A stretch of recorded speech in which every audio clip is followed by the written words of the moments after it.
तुम्ही पाहत आहात MCN न्यूज मराठी। महाराष्ट्र राज्य माध्यमिक आणि उच्च माध्यमिक शिक्षण मंडळाने घेतलेल्या 12वीच्या परीक्षेचा ऑनलाईन निकाल 2 मे रोजी जाहीर झाला आहे। यामध्ये अकोला जिल्ह्यातील बाळापूर तालुक्यात यंदाही मुलांच्या तुलनेत मुलींनीच निकालात बाजी मारली असून तालुक्याचा एकूण निकाल 83.36% लागला आहे। विशेष म्हणजे तालुक्यातील 4 उच्च माध्यमिक विद्यालयांनी 100% निकालाची परंपरा कायम राखली आहे। तालुक्यातून परीक्षेसाठी एकूण 2758 विद्यार्थ्यांनी नोंदणी केली होती। त्यापैकी 2741 विद्यार्थी प्रत्यक्षात परीक्षेला बसले होते। यामध्ये 2285 विद्यार्थी यशस्वीरित्या उत्तीर्ण झाले आहेत।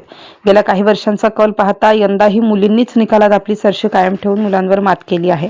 National Military School, Gaygaon, Bhausaheb Tiruk Vidyalaya, Khirpuri Blossom Kids Balapur व doctor Jafar Nakshbandi junior English college Balapur या विद्यालयांनी यशाचे शिखर गाठत 100% निकाल मिळवण्यात यशस्वी कामगिरी केली आहे।